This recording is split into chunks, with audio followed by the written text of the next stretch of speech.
അടുത്തതായി നമ്മൾ പറയാൻ പോകുന്നത് ബെർണോളിസ് പ്രിൻസിപ്പിളിൻ്റെ വളരെ ഇമ്പോർട്ടൻ്റ് ആയിട്ടുള്ള 2 ആപ്ലിക്കേഷൻസ് ആണ്. അതിലൊന്നാമത്തതാണ് സ്പീഡ് ഓഫ് ഇഫ്ലക്സ്, അല്ലെങ്കിൽ ഇത് ടോറിസെല്ലീസ് ലോ എന്നും അതുപോലെ ടോറിസെല്ലീസ് ലോ ഓഫ് ഇഫ്ലക്സ് എന്നും പറയാറുണ്ട്. അപ്പോൾ എന്താണ് ടോറിസെല്ലീസ് ലോ ഓഫ് ഇഫ്ലക്സ് പറയുന്നത് നോക്കാം. എന്താണ് word? ഇഫ്ലക്സ് means fluid out flow ആണ്. ഓക്കെ, അപ്പോൾ ഇതൊന്ന് നോട്ട് ചെയ്ത് വെച്ചോളൂ. ഔട്ട് ഫ്ലോക്ക്, നമ്മൾ ഒരു ഫ്ലൂയിഡിൻ്റെ ഔട്ട് ഫ്ലോക്ക് പറയുന്ന പേരാണ് ഇഫ്ലക്സ്. നമുക്ക് ഇത്രയും കൊല്ലം ഇത് ആവർത്തിച്ച് ചോദിച്ചിട്ടുണ്ട്, അതുകൊണ്ട് വളരെ ഇമ്പോർട്ടൻ്റ് ആണ്, അത് അതിൻ്റേതായ സീരിയസ്നെസ്സിൽ എടുക്കണേ. അപ്പോൾ ടോറിസെല്ലി എന്ന സയൻറ്റിസ്റ്റ് എന്താണ് നോട്ട് ചെയ്തതെന്ന് അറിയാമോ? നോക്കൂ, ഞാനിവിടെ ഒരു ഡയഗ്രാം കാണിച്ചിട്ടുണ്ട്. ഈ ഡയഗ്രത്തിൻ്റെ പ്രത്യേകത, ഇതൊരു ക്ലോസ്ഡ് ആയിട്ടുള്ളൊരു ടാങ്കാണ്. ഈ ഡയഗ്രാം ഒരു ടാങ്കിൻ്റെ ഡയഗ്രാമാണ്. അതിൽ ഇനി ഇത് ഓപ്പൺ ചെയ്ത് വെച്ചാൽ, നമുക്ക് ഈ ക്ലോസ് ഓപ്പൺ ആയിട്ട് നമ്മൾ ഈ പുറമേയുള്ള ഏറ്റവും മുകൾ ഭാഗത്തുള്ള ഈ ഭാഗം ഓപ്പൺ ചെയ്ത് വെച്ച് കഴിഞ്ഞാൽ, Torricelli discovered that the speed of efflux from an open tank is given by, ഇതാണ് ഈ ഇഫ്ലക്സ് എന്ന് പറഞ്ഞാൽ പുറത്തേക്കുള്ള ഈ ഫ്ലോ ആണ്,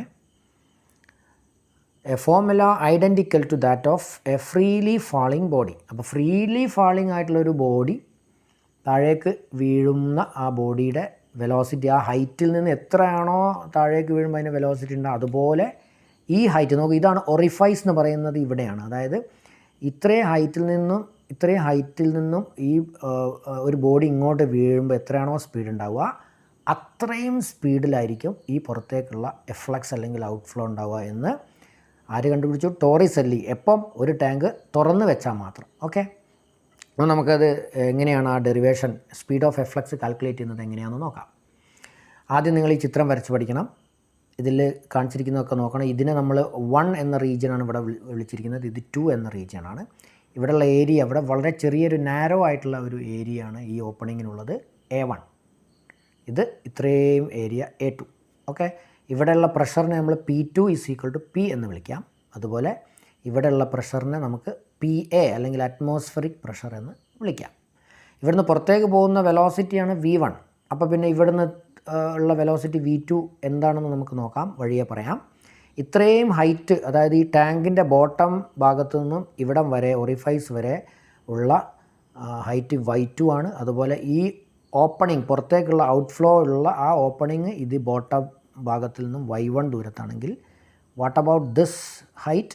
that is nothing but Y2 minus Y1. അത് നോട്ട് ചെയ്ത് വെച്ചോളൂ. Y2 മൈനസ് Y1 ആണ് ഇവിടെ എന്ത് വരിക? H വരിക. ഓക്കെ, അപ്പോൾ ഈ ഡയഗ്രാം നിർബന്ധമായിട്ടും വരച്ച് പഠിക്കാം. ഇനി ബൈ ഇക്വേഷൻ ഓഫ് കണ്ടിന്യൂറ്റി നമുക്കറിയാം A1 V1 is A constant, അല്ലെങ്കിൽ A1 V1 = A2 V2 is A constant. Okay, നോക്കൂ, ഇവിടെ ഏരിയ വളരെ കുറവാണ്, എന്നാൽ ഇവിടെ ഏരിയ വളരെ കൂടുതലാണ്. അതുകൊണ്ട് ഈ ഒരു അപ്രോക്സിമേഷൻ നമ്മൾ എടുക്കുന്നു. A2 is very much greater than A1.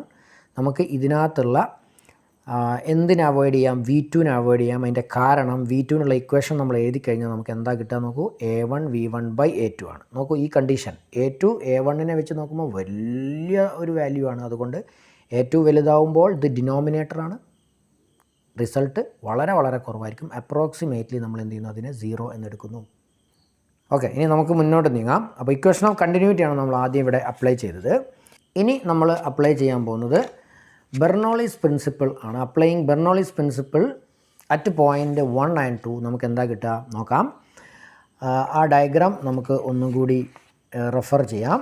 ഞാനിവിടെ ആ ഡയഗ്രാം വെക്കുന്നുണ്ട്, നമുക്ക് റെഫറൻസിന് വേണ്ടിയിട്ട് ഈ ഡയഗ്രാം നമുക്ക് ഇങ്ങനെ കൊണ്ടുപോകാം. അപ്പോൾ ഈ ഇക്വേഷൻ എങ്ങനെയാണ് കിട്ടിയത് നോക്കൂ. അറ്റ് 1 PA, അതായത് ബെർണോളിസ് പ്രിൻസിപ്പിൾ അനുസരിച്ച് pressure energy plus ½ ρ V1² plus ρ G Y1, അതായത് Y1 എന്ന് വെച്ചാൽ ഈ ഹൈറ്റാണ്, Hന് പകരം ഇവിടെ Y1 ആണ്, ഇസ് ഈക്വൽ ടു ഇവിടെയുള്ള pressure P plus ρ G Y2. അപ്പോൾ കുട്ടികൾ തരുന്നത് എവിടെ പോയി സാറേ? ½ ρ V2² എവിടെ പോയി? V2 ഓൾറെഡി എന്താ നമ്മൾ പറഞ്ഞു, V2 അപ്രോക്സിമേറ്റ്ലി 0. അപ്പോൾ ആ ടേം ഉണ്ടാവില്ല, ഇവിടെ 2 ടേം ഉണ്ടാവുള്ളൂ. ഓക്കെ, അപ്പോൾ അടുത്ത സ്റ്റെപ്പിൽ നമുക്ക് എങ്ങനെ എഴുതാം നോക്കൂ. നമുക്ക് കണ്ടുപിടിക്കേണ്ടത് V1 ആണ്. അപ്പോൾ ഞാൻ ആ സ്റ്റെപ്പ് ഇവിടെ കാണിക്കാം. V1 ഉള്ള ടേമായ ½ ρ V1² ഇവിടെ വെക്കുന്നു. ബാക്കി അപ്പുറത്ത് P ഉണ്ട്, ρ G Y2 ഉണ്ട്. അതുപോലെ ഇവിടുന്ന് മൈനസ് ρ G Y1 അവിടെ എത്തും. PA പ്ലസ് ആണ്, അത് അപ്പുറത്ത് പോകുമ്പോൾ മൈനസ് PA ആകും. Is that clear? അങ്ങനെയാണെങ്കിൽ അടുത്ത സ്റ്റെപ്പിൽ എന്ത് സംഭവിക്കും നോക്കൂ. നമുക്ക് ഈ ഇക്വേഷനെ മാറ്റി എഴുതാം. ഹാഫ് റോ v1² അവിടെ നിൽക്കട്ടെ, പി മൈനസ് പി എ അല്ലേ, പി മൈനസ് പി എ. ഇവിടെ നോക്കൂ, റോ ജി കോമൺ ആണ്, പ്ലസ് റോ ജി കോമൺ ആണ്, പിന്നെ ഉള്ളത് y2 മൈനസ് y1. ഓക്കെ, അപ്പോൾ ഇനി നമ്മൾ ഈ ഒരു സ്റ്റെപ്പ് അടുത്ത ഈ v1 = ഈ റൂട്ട് ഓഫ് ഈ ഇതിലേക്ക് എത്തുന്നതിന് മുമ്പ് നിങ്ങൾക്ക് മനസ്സിലാകാൻ വേണ്ടിയിട്ട് ഞാൻ ആ അടുത്ത സ്റ്റെപ്പ് ഇവിടെ എഴുതി നോക്കൂ. നമുക്ക് ഹാഫ് റോ v1² മാറ്റമൊന്നുമില്ല, പി മൈനസ് പി എയിലും മാറ്റമൊന്നുമില്ല, പ്ലസ് റോ ജിയിലും മാറ്റമില്ല. നമ്മൾ നേരത്തെ പറഞ്ഞു കഴിഞ്ഞു, ആ ചിത്രത്തിലേക്ക് നോക്കിയാൽ തന്നെ നിങ്ങൾക്കറിയാം. ഡയഗ്രത്തിൽ നോക്കൂ, y2ൽ നിന്നും y1 കുറച്ച h ആണ്. അപ്പോൾ നമുക്കിവിടെ എഴുതാം h. ഓക്കെ, ഇനി നമുക്ക് v1² എന്ത് എഴുതാം, 2 അപ്പുറത്തേക്ക് പോട്ടെ. 2 അപ്പുറത്തേക്ക് പോയാൽ /2 × 2 ആകും. അത് ഈ ടേമിനും കിട്ടും. ഈ രണ്ട് ടേമിനുള്ള കോമൺ ആയിട്ട് ഞാൻ എഴുതി +2 റോ ജി എച്ച്. അപ്പോൾ നമുക്ക് v1² എന്ത് കിട്ടും? ഇവിടെ നമുക്ക് 2നെ മാത്രമേ നമ്മൾ കൊണ്ടുപോയുള്ളൂ, ഇവിടെ റോനെ കൊണ്ടുപോകാനുണ്ട്. റോനെ കൊണ്ടുപോയി കഴിഞ്ഞാൽ ഈ രണ്ട് ടേമിന് ആ റോ കിട്ടും. അപ്പോൾ ഇതിൽ നമുക്ക് എഴുതാം 2 × p minus P A by rho plus റോയും ക്യാൻസലായി നമുക്ക് കിട്ടും 2gh. നമുക്ക് v1 കണ്ടുപിടിക്കണമെങ്കിൽ മൊത്തം റൂട്ട് എടുത്താൽ പോരെ. അപ്പോൾ നമുക്ക് എഴുതാം √2gh plus 2p minus P A by rho. Okay, ഇനി when the tank is open to atmosphere what happens? ഈ ടാങ്ക് അറ്റ്മോസ്ഫിയറിലേക്ക് തുറന്നു വെച്ചാൽ ഇവിടെയുള്ള പി എന്നുള്ളത് അറ്റ്മോസ്ഫിയറിക് പ്രഷറായ പി എ തന്നെ ആയി വരും. അപ്പോൾ നമുക്ക് ഈ പിക്ക് പി എ എന്ന് കൊടുക്കാം. കാരണം ഇവിടെയുള്ള പി അറ്റ്മോസ്ഫിയറിക് പ്രഷറായ പി എ ആയി മാറും. അപ്പോൾ P A minus P A 0, ഈ ടേം ഉണ്ടാവില്ല. അപ്പോൾ നമുക്ക് കിട്ടുന്നത് v1 = √2gh. ഇതെന്താണ്? This is the situation of free fall. നമ്മൾ പഠിച്ചിട്ടുണ്ട്, ഗ്രാവിറ്റേഷൻ എന്ന ചാപ്റ്ററിൽ നമ്മൾ പഠിച്ചിട്ടുള്ളതാണ്. ഒരു ഫ്രീ ഫോൾ, ഒരു h ഉയരത്തിൽ നിന്നും ഒരു ബോഡി താഴേക്ക് അണ്ടർ ഗ്രാവിറ്റി ഫ്രീ ഫോൾ ചെയ്യുമ്പം അതിൻ്റെ വെലോസിറ്റി കാണാനുള്ള ഇക്വേഷനാണ് 2gh. This result is called Torricelli's law of efflux. Very very important. ഇനി ബെർണോളിസ് പ്രിൻസിപ്പിളിൻ്റെ അടുത്ത ഇമ്പോർട്ടൻ്റ് ആയിട്ടുള്ള ആപ്ലിക്കേഷനിലേക്ക് നമുക്ക് കിടക്കാം. Venturi metre. വെഞ്ചുറി മീറ്ററിനെ നമ്മൾ വെഞ്ചുറി ട്യൂബ് എന്നും പറയാറുണ്ട്. അതുപോലെ എന്താണ് വെഞ്ചുറി മീറ്റർ? നമുക്ക് 2010ലും 2017ലും ഇത് ഇമ്പ്രൂവ്മെൻറ്റിന് ചോദിച്ചിട്ടുണ്ട്. ഒന്നിൽ ഇതിൻ്റെ ന്യൂമറിക്കലാണ് ചോദിച്ചത്, വേറൊന്നിൻ്റെത് എന്താണ്, നമുക്കിതിൻ്റെ ഡെറിവേഷൻ തന്നെയാണ് ചോദിച്ചിരിക്കുന്നത്. ഓക്കെ, അതൊന്ന് ശ്രദ്ധിക്കുമല്ലോ. അപ്പോൾ venturi meter is also known as venturi tube. Please note the point. എന്തിനാണ് വെഞ്ചുറി മീറ്റർ ഉപയോഗിക്കുന്നത്? വെഞ്ചുറി മീറ്റർ ഉപയോഗിക്കുന്നത് it is used to measure rate of flow of liquid through a pipe. അപ്പോൾ close ആയിട്ടുള്ള ഒരു പൈപ്പിലൂടെ ഒഴുകുന്ന, കണ്ടോ ഇവിടെ വെഞ്ചുറി ട്യൂബിൻ്റെ ഒരു മാതൃക, ഒരു മോഡൽ കാണിച്ചിട്ടുണ്ട്. അതിൻ്റെ ഡയഗ്രം നിങ്ങൾ വരച്ച് പഠിക്കണം. എന്തൊക്കെയാണ് വെഞ്ചുറി ട്യൂബിൻ്റെ പ്രധാന ഭാഗങ്ങൾ എന്ന് പറയുന്നതിന് മുമ്പ് ഒന്നുകൂടി പറയാം. It is a device used to measure rate of flow of liquid through a pipe. ഒരു ക്ലോസ്ഡ് ആയിട്ടുള്ള ഒരു പൈപ്പിലൂടെയുള്ള ഒരു ഫ്ലൂയിഡിൻ്റെ ഫ്ലോയുടെ സ്പീഡ്, അല്ലെങ്കിൽ എത്ര സ്പീഡിലാണ് അത് പോകുന്നത് എന്ന് കാണാൻ വേണ്ടിയിട്ടാണ് വെഞ്ചുറി മീറ്റർ ഉപയോഗിക്കുന്നത്. അപ്പോൾ നിങ്ങൾക്ക് ഇവിടുന്ന് ഒരു ക്വസ്റ്റ്യൻ ചോദിക്കാം. എന്താണ് ക്വസ്റ്റ്യൻ? പ്രതീക്ഷിക്കാം. What is the use of a venturi meter? അപ്പോൾ നിങ്ങൾ എഴുതേണ്ടത് എന്താണ്? To measure rate of flow of liquid through a pipe. Okay, അപ്പോൾ നമുക്ക് ഈ ഡയഗ്രം നോക്കാം. ഇവിടെ ഏരിയ ഓഫ് ക്രോസ് സെക്ഷൻ ചെറുതായിട്ടല്ല നന്നായിട്ട് മാറ്റിയ ഒരു പൈപ്പാണ്. ആദ്യം ഏരിയ A1 വന്നു, അത് A2 ചെറുതായി, പിന്നെ A1ലേക്ക് തന്നെ പോയി. പിന്നെ ഉള്ളത് ഒരു യു ട്യൂബാണ്. ഓക്കെ, അപ്പോൾ യു ഷേപ്പുള്ള ട്യൂബാണ്. ഇത് ട്രാൻസ്പാരൻ്റ് ആയിരിക്കും, അതായത് നമുക്ക് കാണാം. ഇവിടെ തന്നെ നോക്കൂ, ഇവിടെ ഒരു ഷെയ്ഡ്, ഞാനിവിടെ ഷെയ്ഡ് ചെയ്തിട്ടുണ്ട്. ഈ ഷെയ്ഡ് ചെയ്തതിൻ്റെ അർത്ഥം ഇവിടെ ഒരു ഫ്ലൂയിഡ് ഈ യൂട്യൂബിൽ നിറച്ചിട്ടുണ്ട്. അതിൻ്റെ ലെവൽ ഇങ്ങനെയാണ്, അത് എനിക്ക് കാണാം. ഓക്കെ, അപ്പോൾ ഈ difference in liquid inside the YouTube ആണ് നമ്മളിവിടെ എടുത്തിരിക്കുന്ന H. ഓക്കെ, കൂടാതെ ഈ ഒരു സാന്ദർഭികമായിട്ട് ഒന്ന് സൂചിപ്പിക്കട്ടെ. ഇവിടെ ഞാനൊരു റെഡ് ലൈൻ വരച്ചത് നിങ്ങൾ ശ്രദ്ധിക്കുക. ഈ റെഡ് ലൈൻ എന്താണ് പറഞ്ഞു തരുന്നതെന്ന് വെച്ചാൽ, ഈ centre of mass of this ഫ്ലൂയിഡിൻ്റെ ഇവിടെ നിന്നുള്ള ഹൈറ്റ് y ആണ് ഈ കാണിച്ചിരിക്കുന്നത്. അപ്പോൾ ഇതൊരു എർത്ത് സർഫസ് പോലെ ഒരു റെഫറൻസ് ലൈനാണിത്. അപ്പോൾ അതും കൂടി ഒന്ന് ശ്രദ്ധിക്കുക കേട്ടോ ഈ ഡയഗ്രാം വരയ്ക്കുമ്പോൾ. ഓക്കെ, അപ്പോൾ നേരത്തെ ചെയ്ത പോലെ തന്നെ ബൈ ഇക്വേഷൻ ഓഫ് കണ്ടിന്യൂറ്റി നമുക്ക് എഴുതാം A1 V1 = A2 V2. Okay, അപ്പോൾ ഈ റീജിയൻ ഏരിയ A1 കൂടുതലുള്ള ഈ റീജിയനാണ് ഞാൻ ഏരിയ A1 ഉള്ള റീജിയൻ 1 എന്ന് വിളിക്കുന്നു. അതുപോലെ ഏരിയ കുറഞ്ഞ A2 ഏരിയ ഉള്ള അവിടെ നമ്മൾ എന്ത് ചെയ്തിരിക്കുന്നു 2 എന്ന് വിളിച്ചിരിക്കുന്നു. അപ്പോൾ ഇവിടെ ശ്രദ്ധിക്കുക, ബൈ ഇക്വേഷൻ ഓഫ് കണ്ടിന്യൂറ്റി ഇവിടെയുള്ള ഏരിയ കൂടുതലാണ്, അതുകൊണ്ട് തന്നെ ഇവിടെയുള്ള ഫ്ലൂയിഡിൻ്റെ സ്പീഡ് കുറവായിരിക്കും. എന്നാൽ ഇവിടെ ഏരിയ കുറഞ്ഞു, ഇവിടെ ഫ്ലൂയിഡിൻ്റെ സ്പീഡ് വളരെ നന്നായിട്ട് കൂടും. ഓക്കെ, അപ്പോൾ ഏരിയ കൂടുതൽ വെലോസിറ്റി കുറവ്, ഏരിയ കുറവ് വെലോസിറ്റി കൂടുതൽ ബൈ ഇക്വേഷൻ ഓഫ് കണ്ടിന്യൂറ്റി. അതാണ് ഞാനിവിടെ എഴുതിയിരിക്കുന്നത്. അങ്ങനെയാണ് A1/A2. നോക്കൂ, A1/A2 = V2/V1.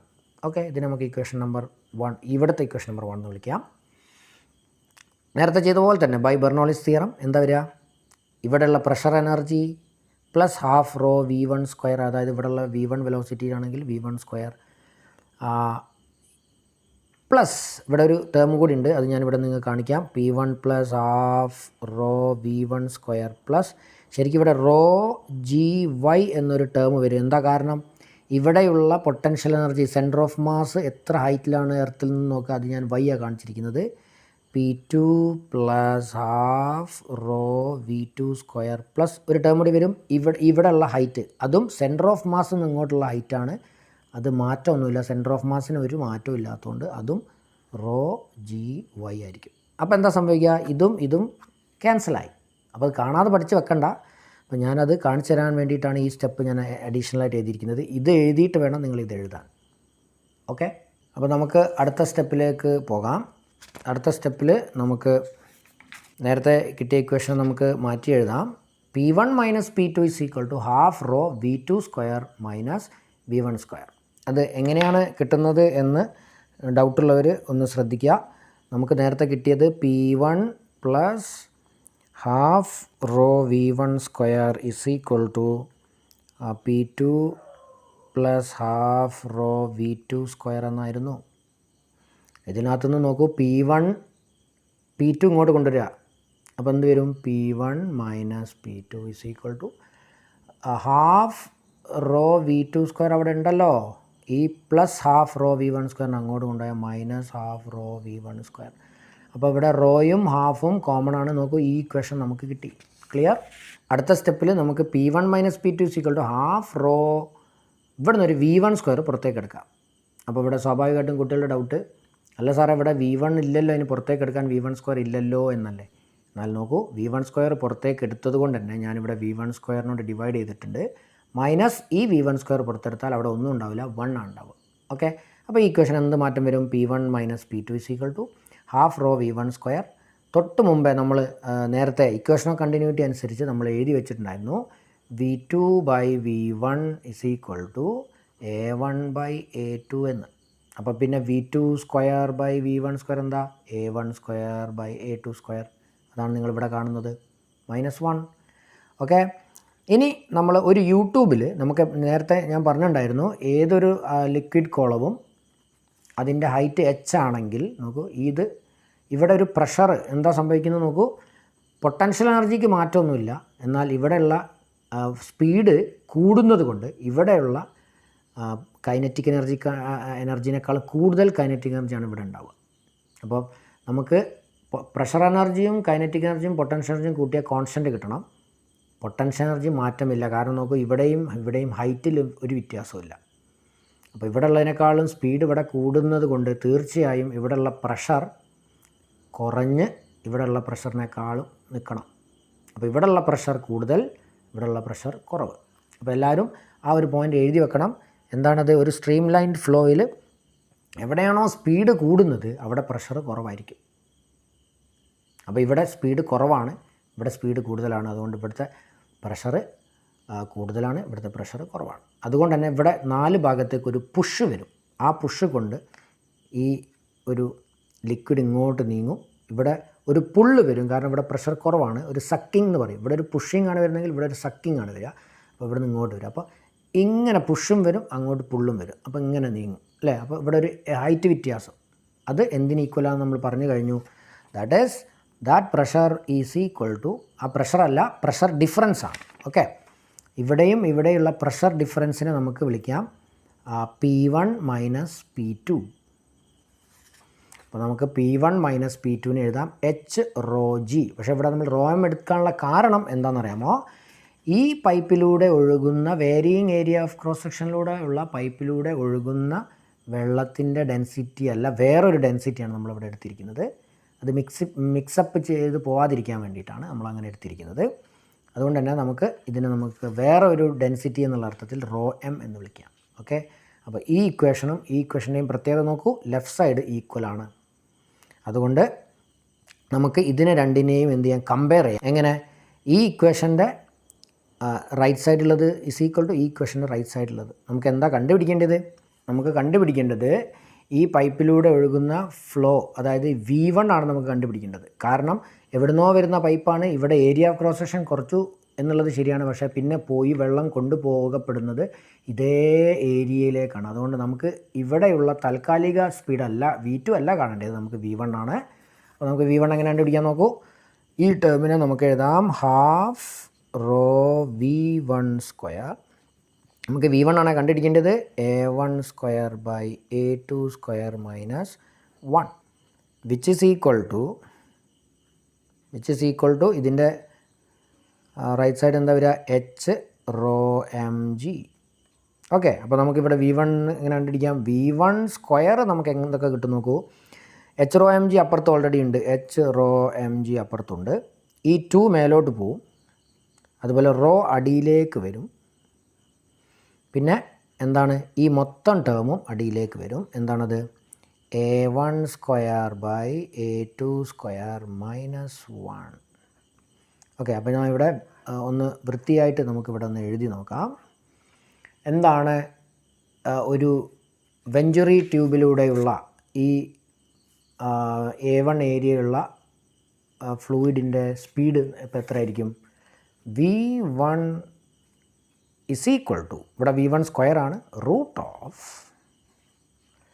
2H rho mg by rho into A1 square by A2 square minus 1. അപ്പോൾ നിങ്ങൾ എക്സാമിന് ഇത് ഡിറൈവ് ചെയ്ത് വെച്ച് കഴിഞ്ഞാൽ തീർച്ചയായും അവസാനം ഒരു ബോക്സിലാക്കി വെക്കണം, എന്നാലേ പേപ്പർ നോക്കുമ്പോൾ അത് പെട്ടെന്ന് ശ്രദ്ധയപ്പെടുള്ളൂ. അതുകൊണ്ട് ഇതേപോലെ ഞാൻ എഴുതിയതുപോലെ താഴെ എഴുതിയിട്ട് ഇതേപോലെ നിറച്ച് എഴുതരുത്. ഞാൻ നിങ്ങൾക്ക് കാണിക്കാൻ വേണ്ടിയിട്ട് ഈ പേജിൽ തന്നെ ഉൾപ്പെടുത്തിയതാണ്. ഇത് കഴിഞ്ഞാൽ പിന്നെ അതിൻ്റെ തൊട്ട് താഴെ ഇതെഴുതണം, അതിൻ്റെ തൊട്ട് താഴെ ആയിരിക്കണം ഇതെഴുതേണ്ടത്. അപ്പോൾ ഈ വെഞ്ചുറി ട്യൂബിൻ്റെ പിന്നിലുള്ള പ്രിൻസിപ്പിൾ അനുസരിച്ച് തന്നെയാണ് വെഹിക്കിളിൻ്റെ ആപ്ലിക്കേഷൻസ് നോക്കുക. കാർബറേറ്റർ, വണ്ടികളുടെ കാർബറേറ്റർ, അതുപോലെ അറ്റമൈസർ അല്ലെങ്കിൽ സ്പ്രേയർ എന്ന് പറയും, നമ്മൾ ഓരോ മരുന്ന് തളിക്കാനൊക്കെ ഉപയോഗിക്കുന്ന സ്പ്രേയേഴ്സ്, അതിൻ്റെ മറ്റൊരു പേരാണ് അറ്റമൈസർ. ഇതെല്ലാം വർക്ക് ചെയ്യുന്നത് എങ്ങനെയാണോ അതേപോലെ തന്നെയാണ്, അല്ലെങ്കിൽ വെഞ്ചുറി മീറ്ററിൻ്റെ പിന്നിലുള്ള പ്രിൻസിപ്പിൾ എന്താണോ അത് തന്നെയാണ് അറ്റമൈസേഴ്സ് അല്ലെങ്കിൽ സ്പ്രേയേഴ്സ്, അതുപോലെ കാർബറേറ്ററൊക്കെ വർക്ക് ചെയ്യുന്നത്. ഇതൊന്ന് please note this point. Okay, അപ്പോൾ ബെർണോളീസ് പ്രിൻസിപ്പിൾ ആണ് കാർബറേറ്ററിൻ്റെ വർക്കിങ്ങിന് പിന്നിലും അറ്റമൈസറിൻ്റെ വർക്കിങ്ങിന് പിന്നിലും അല്ലെങ്കിൽ സ്പ്രേയറിൻ്റെ വർക്കിങ്ങിന് പിന്നിലും ഒക്കെ പ്രവർത്തിക്കുന്നത്. അത് വളരെ വളരെ ഇമ്പോർട്ടൻ്റ് ആയിട്ടുള്ളൊരു പോയിൻ്റാണ്, നോട്ട് ചെയ്ത് വെക്കണം. ഇനി ബെർണോളീസ് പ്രിൻസിപ്പിൾ പഠിക്കുമ്പോൾ നിങ്ങൾ ശ്രദ്ധിക്കേണ്ടത് കുറച്ച് ആപ്ലിക്കേഷൻ ലെവൽ ക്വസ്റ്റ്യൻസ്, അതായത് വളരെ ചെറിയ മാർക്കുകൾ, ഒരു മാർക്ക് അര മാർക്കായിട്ട് ഒരുപാട് മാർക്ക് സ്കോർ ചെയ്യാനുള്ള ചാൻസ് ഇവിടെയുണ്ട്. അപ്പോൾ അതൊന്ന് നോട്ട് ചെയ്ത് വെച്ചോളൂ. ഇതേപോലെ ഒരു ഡയഗ്രാം തന്നിട്ടുണ്ടാവും, A എന്ന ഫിഗറും അതുപോലെ B എന്ന ഫിഗറും. ചോദ്യം ഇതിലേതാണ് ഇൻകറക്റ്റ്, ഇതിൽ ശരിയല്ലാത്തത് ഏതാണെന്നാണ് പറയേണ്ടത്. അപ്പോൾ നിങ്ങൾ നോട്ട് ചെയ്ത് വെക്കേണ്ടത്, ഇതിൻ്റെ ആൻസർ ഇതിൽ ഇൻകറക്റ്റ് A ആണ്. അതിൻ്റെ കാരണം ഒരു ഫ്ലൂയിഡ് ഇങ്ങനെ ഫ്ലോ ചെയ്യുമ്പോൾ ഏരിയ കൂടുതലുള്ളിടത്ത് സ്പീഡ് എന്തായിരിക്കും? കുറവായിരിക്കും. ഏരിയ കുറഞ്ഞിടത്ത് സ്പീഡ് കൂടുതലായിരിക്കും. സ്പീഡ് കുറവുള്ളിടത്ത് പ്രഷർ കൂടുതലായിരിക്കും. നോട്ട് ചെയ്ത് വെക്കണേ, സ്പീഡ് കൂടുതലുള്ള സ്ഥലത്ത് പ്രഷർ കുറവായിരിക്കും. അപ്പോൾ ഇവിടെ പ്രഷർ കുറവാണെങ്കിൽ ഇവിടെയുള്ള ഈ ഒരു പൈപ്പിലുള്ള ഫ്ലൂയിഡിനെ ഇത് സക്ക് ചെയ്യുക അല്ലെങ്കിൽ പുള്ള് ചെയ്യുക. അതേപോലെ ഏരിയ കൂടിയ സ്ഥലത്ത് പുഷ് ചെയ്യുക അല്ലെങ്കിൽ പ്രഷർ കൂടുതലായിരിക്കും ഇവിടെ. അതുകൊണ്ട് ഇത് മേലോട്ട് പൊങ്ങുക ചെയ്യുക. അതുകൊണ്ട് ഇത് കറക്റ്റാണ്, എന്നാൽ ഇത് റോങ് ആണ്. അടുത്ത ആപ്ലിക്കേഷൻ ലെവൽ ക്വസ്റ്റ്യൻ ആണ്. Which is the law of conservation of energy in fluid mechanics? അതിൻ്റെ ആൻസർ ബെർണോളീസ് പ്രിൻസിപ്പിൾ എന്നാണ്. അടുത്ത ക്വസ്റ്റ്യൻ, ഫില്ലിംഗ് ദ ബ്ലാങ്ക്സ് എന്ന് പറഞ്ഞിട്ടാണ് ചോദിച്ചത്. വെഞ്ചുറി മീറ്റർ, അതിന് നേരെ ബെർണോളീസ് പ്രിൻസിപ്പിൾ എന്ന് കൊടുത്തിട്ടുണ്ടായിരുന്നു. പിന്നെ ഉള്ളത് ഹൈഡ്രോളിക് ലിഫ്റ്റ്, അവിടെ ഡാഷ് എന്ന് കൊടുത്തിരിക്കുന്നു. ആൻസർ എന്താണ്? ഗസ് ചെയ്യാമോ? പാസ്കൽസ് ലോ ആണ് കേട്ടോ. അടുത്ത ആപ്ലിക്കേഷൻ ലെവൽ ക്വസ്റ്റ്യൻ ആണ്. ഇങ്ങനെ ഒരു ബോൾ കെട്ടിത്തൂക്കിയിട്ടുണ്ടാവും. ഇതിൻ്റെ ഇടയിൽ എ എന്ന ബോളിനും ബി എന്ന ബോളിനും ഇടയിൽ ശക്തമായിട്ട് ഊതിയാൽ, അല്ലെങ്കിൽ when air is blown in between the two balls will they attract or ripple? ഇത് 2013 ചോദിച്ചതാണ്. അപ്പോൾ നിങ്ങൾ മനസ്സിലാക്കേണ്ടത് ബെർണോളീസ് പ്രിൻസിപ്പിൾ അനുസരിച്ച് ഇവിടെ നമ്മൾ ബ്ലോ ചെയ്യുമ്പം എയറിൻ്റെ സ്പീഡ് കൂടും. സ്പീഡ് കൂടിയാൽ അവിടെയുള്ള പ്രഷർ കുറയും. ഇവിടെയുള്ള പ്രഷർ കുറവായിരിക്കും, ഇവിടെയുള്ള പ്രഷറും കൂടുതലായിരിക്കും. അതുകൊണ്ട് നമ്മൾ തോന്നുന്നത് എന്താ, ഇവിടെ ഊതിക്കഴിഞ്ഞാൽ ഇത് അകന്നു പോകുന്നതാണ് നമുക്ക് തോന്നുക. പക്ഷേ അതെന്താ സംഭവിക്കുക? ഇത് അടുത്ത് വരിക. അപ്പോൾ ഇതിൻ്റെ ആൻസർ ദേ വിൽ അട്രാക്ട്. ഇനി നമുക്ക് അടുത്ത ടോപ്പിക്കിലേക്ക് പോകാം. അടുത്ത ടോപ്പിക്കാണ് വിസ്കോസിറ്റി. എന്താണ് വിസ്കോസിറ്റി എന്ന് ചോദിക്കാൻ ചാൻസ് ഉണ്ട്. അത് ഒരു പ്രോപ്പർട്ടിയാണ്. ഇത് മാർച്ച് 2014 അതുപോലെ മാർച്ച് 2012 ആവർത്തിച്ച ചോദ്യമാണ്. അപ്പം viscosity is the property of a fluid by virtue of which it opposes relative motion between its different layers. അപ്പോൾ ഒരു ലെയർ, അപ്പോൾ ഫ്ലൂയിഡ്സ് ലെയറുകളായിട്ടാണ് കാണപ്പെടുന്നത്. ഒന്നിൻ്റെ മേലെ മറ്റൊന്ന് നിരങ്ങി നീങ്ങാൻ ശ്രമിക്കുമ്പോൾ അതിനെ ഒപ്പോസ് ചെയ്യുന്ന രീതിയിലുണ്ടാകുന്ന ഒരു ഫോഴ്സാണ് അല്ലേ. ആ ഫോഴ്സിൻ്റെ പേരാണ് വിസ്കസ് ഫോഴ്സ്, അല്ലെങ്കിൽ വിസ്കസ് ഡ്രാഗ് എന്നും പറയാറുണ്ട്. ഓക്കെ. അപ്പോൾ ഈ പ്രോപ്പർട്ടിക്ക് നമ്മൾ പറയുന്ന പേരാണ് വിസ്കോസിറ്റി. വാട്ടറും അതുപോലെ ഹണിയും വെച്ച് നോക്കുമ്പോൾ വാട്ടറിന് ഹണിയേക്കാൾ വിസ്കോസിറ്റി കുറവാണ്.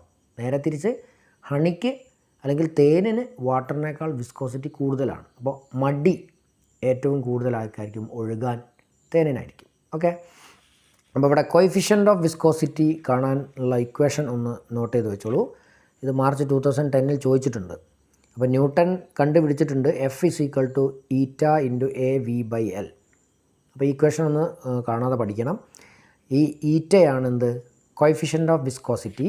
അപ്പോൾ നമുക്കിതിനെ ഈറ്റക്കുള്ള ഇക്വേഷൻ FL/AV എന്ന് കൊടുക്കാം. ഇതുമായി ബന്ധപ്പെട്ട കുറച്ച് പോയിന്റുകൾ കൂടി നോട്ട് ചെയ്ത് വെച്ചോളൂ. SI യൂണിറ്റ് ഓഫ് വിസ്കോസിറ്റി പോയ്സുള്ളിയാണ്, അല്ലെങ്കിൽ ക്യാപിറ്റൽ P ക്യാപിറ്റൽ I പോയ്സുള്ളി ആണ് അത്. അല്ലെങ്കിൽ നിങ്ങൾക്ക് എന്ത് ചെയ്താൽ മതി, ഇവിടെ നമുക്ക് ഫോഴ്സിൻ്റെ ന്യൂട്ടന് ലെങ്ത്തിൻ്റെ മീറ്റർ അങ്ങനെയും കൊടുക്കാം. അതായത് ന്യൂട്ടൺ m/m² m/s എന്ന് കൊടുത്താൽ നമുക്ക് എന്താ കിട്ടുക? ഈ മീറ്ററും ക്യാൻസൽ ചെയ്ത് നമുക്ക് കിട്ടും ന്യൂട്ടൺ സെക്കൻഡ് m/2 ഇങ്ങനെയും നമുക്ക് കിട്ടും. ഓക്കെ. അല്ലെങ്കിൽ നമുക്ക് എഴുതാം Nm/m², നമുക്ക് പാസ്കൽ എന്ന് എഴുതാം അല്ലേ. അപ്പോൾ പാസ്കൽ സെക്കൻഡ് എന്നും എഴുതാം. അപ്പോൾ പോയ്സുള്ളി SI യൂണിറ്റാണ്, ന്യൂട്ടൺ സെക്കൻഡ്/m², അല്ലെങ്കിൽ പാസ്കൽ സെക്കൻഡ്, ഇതെല്ലാം വിസ്കോസിറ്റിയുടെ SI യൂണിറ്റാണ്, അല്ലെങ്കിൽ കോഎഫിഷ്യൻ്റ് ഓഫ് വിസ്കോസിറ്റിയുടെ SI യൂണിറ്റാണ്. പിന്നെ the dimensions of viscosity are m, L⁻⁻1 T⁻⁻1. അത് നമുക്ക് ഇതിനകത്ത് കൊടുത്തു കഴിഞ്ഞാൽ തന്നെ നമുക്കത് പെട്ടെന്ന് തന്നെ കിട്ടുന്നതാണ്. കുറച്ച് ഫ്ലൂയിഡ്സിൻ്റെ വിസ്കോസിറ്റി കൂടുന്ന അല്ലെങ്കിൽ കുറയുന്ന ആ ഒരു ഓർഡറിൽ ചിലപ്പോൾ നിങ്ങൾക്ക് അറേഞ്ച് ചെയ്യേണ്ടി വന്നു കഴിഞ്ഞാൽ, നമുക്ക് നോക്കൂ, ഗ്ലിസറിൻ ഈ പറഞ്ഞതിൽ ഏറ്റവും കൂടുതൽ വിസ്കോസിറ്റി ഉള്ള ഗ്ലിസറിനാണ് ഏറ്റവും കൂടുതൽ. ഞാനിപ്പോൾ ഇവിടെ വിസ്കോസിറ്റി കുറഞ്ഞു വരുന്ന ആ ഒരു രീതിയിലാണ് ഞാൻ എഴുതിയിരിക്കുന്നത്. ഗ്ലിസറിൻ, പിന്നെ ഹണി, ഗ്ലിസറിനേക്കാളും കുറവാണ് ഹണിയുടെ കോഎഫിഷ്യൻ്റ് ഓഫ് വിസ്കോസിറ്റി. മെഷീൻ ഓയിലിന് കുറച്ചുകൂടി കുറവാണ്, ബ്ലഡിന് അതിനേക്കാൾ കുറവാണ്, വാട്ടറിന് അതിനേക്കാൾ കുറവാണ്. ഏറ്റവും കുറഞ്ഞ കോഎഫിഷ്യൻ്റ് ഓഫ് വിസ്കോസിറ്റി ആർക്കാണ്? എയറിനാണ്. അപ്പോൾ നിങ്ങളിവിടെ ശ്രദ്ധിക്കേണ്ടത് ഈറ്റ കൂടുക എന്ന് പറഞ്ഞാൽ അതിൻ്റെ അർത്ഥം വിസ്കോസിറ്റി കൂടുക എന്നാണ്. അത് ഇവിടെ തന്നെ നോക്കൂ, ഇവിടെ ഗ്ലിസറിനാണ് ഈറ്റ ഏറ്റവും കൂടുതൽ. ഓക്കെ. അപ്പോൾ അതൊന്ന് നോട്ട് ചെയ്ത് വെക്കുക. പിന്നെയുള്ള പോയിന്റ് നോക്കൂ, ഇത് ഒരു ആപ്ലിക്കേഷൻ ലെവൽ ക്വസ്റ്റ്യന് ആൻസർ ചെയ്താവുന്ന പോലെയാണ് ഞാനിവിടെ പറഞ്ഞിരിക്കുന്നത്. Viscosity of liquid decreases with increase in temperature. അപ്പോൾ ലിക്വിഡിൻ്റെ വിസ്കോസിറ്റി ടെമ്പറേച്ചർ കൂടുന്നതിനനുസരിച്ച് കുറയുക ചെയ്യുക. Please note it. ലിക്വിഡിൻ്റെത് ഡിക്രീസ് ചെയ്യാണ് with increase in temperature.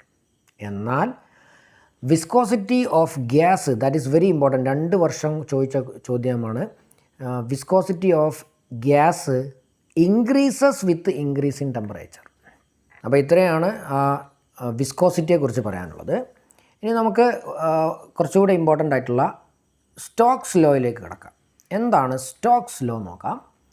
Stokes law states that the backward viscous force acting on a small spherical body. അപ്പോൾ Stokes law ആർക്കേ apply ചെയ്യാൻ പാടുള്ളൂ?